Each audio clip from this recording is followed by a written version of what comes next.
Pour plus de vidéos d'informations, abonnez-vous sur la chaîne YouTube de Thiaroye Info TV. Appuyez sur la cloche pour avoir des Les notifications. secrets de grand-mère, c'est retour aux sources.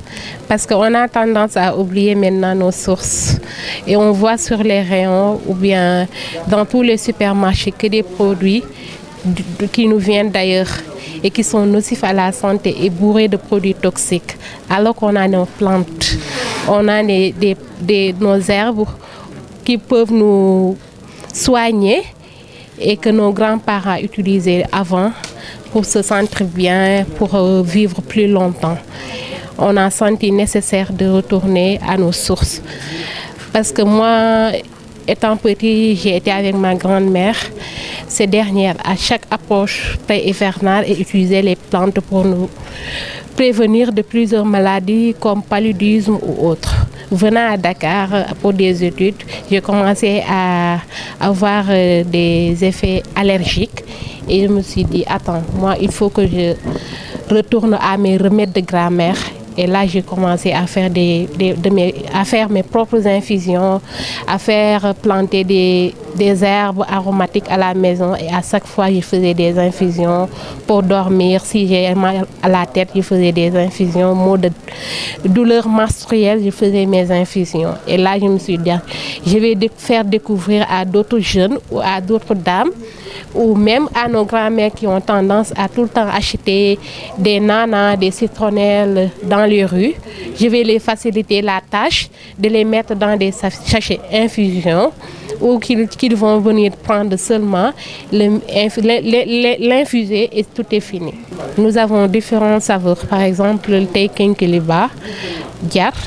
Nous avons aussi thé eucalyptus à base de menthe, eucalyptus thym, qu'on appelle précisément wolof xottu biteel, qu'on voit partout mais qu'on ne connaît pas l'utilité, alors que ça soigne beaucoup.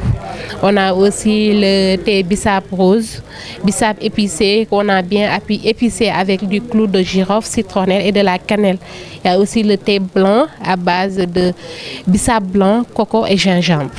Oui, c'est des produits 100% bio, transformés à la main.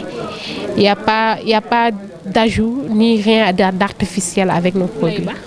Nekk marché Thiaroye ñun ne def transformation di café Touba Choukran transformation café la ñu def ñun café bu naturel rek la ñuy defar café grain bi ak jar kese la ñuy def duñ ci defaat leneen raxul leneen dañoo am café boo xam ne c'est purement café Touba mooy café bu gën a saf jar bi on fait 25% di café de jar beneen bi café gold la tuuti jar lañ ci def pour ñoo xam ne bëgguñu jar bu bëri bi 12% de jar la am na tamit café robusta boobu café grain bi kese la moom rek la ñuy saaf wal ko ça donne le goût du café Nescafé comme ça Nescafé lay doon moom ñun ñoo koy def suñu bopp ñun ñooy def suñu dosage bopp en fait ñoo koy walal suñu bopp ñoo koy emballé pourcentage yooyu yëpp ñoo koy def. Non pas du tout transformation avant c'était difficile mais léegi ça va alhamdulilah. Ay prix abordable la mais comme on est dans les banlieues dañu xool lu adéquat ak waa banlieue ñu defal leen prix yu xewale yooyu noonu comme ci banlieue bi lañ nekk dañu xool ku nekk lu mu yor ci poche am rek ñu mën koo jaay ku nekk lu mu ñëw lu mu indaal yëpp dañ koy jaay café bi. waaw ça va alhamdulilah café Touba bi ko lu ñu wax rek café Mame Bamba jël ça donne di xewal tout le temps. waaw prix pas marché Thiaroye moom mun na du ma wax ñoom ñëpp mais xaaj bi yëpp ñun ñoo leen di jaay café bi même les grandes boutiques on les vend du café. Waaw Kumba nag déjà soo déggee tur bi rek da ngay xam c'est typiquement féminin léegi Waaw Kumba moo tax dañ ko jël pour encourager jigéen ñi xam ne dañu nekk secteur informel yi di jaay soit ñenn ñi ngi jaay ay jën ñenn ñi mango soit ñenn sax ñi ngi fóot léegi ñoom la ñuy jël pour jox leen benn visibilité boo xam ne à travers benn documentaire bu ñu paree ci documentaire après ñu defal leen shooting ñoom seen portrait d'abord pour présenter leen par la suite après ñu defal leen shooting pour seen produit yi après ñu def benn site internet pour dugal leen ci produits yi la ñuy dugal ci site internet yi pour ñu mën a di jaay. ñoom juste pour wane ñoom li ñuy liggéey ndax ñoom xool naa ba xool mais ñoom amuñu visibilité duñu am ku leen photo seen produit yi loolu moo tax ñu defal leen loolu. jàppale leen pour nit ñi gën leen xam.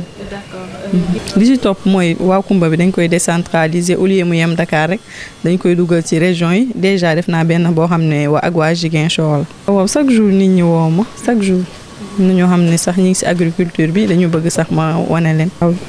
exactement loolu la dama bëgg jigéen bu nekk am ci lu mu jàpp pour gëm seen bopp di mën a yëngatu ba sax dañ leen bëgg naa leen defar formation nga xam ne au lieu man may ñëw di leen photo ñoom ñooy photo seen produit directement. ngir gën a mën a jot ay vidéo xibaar abonneel ci chaîne YouTube bu Caaroy info TV nga daal di bës li nga xam ne moo di cloche bi ngir mën a jot yooyu les notification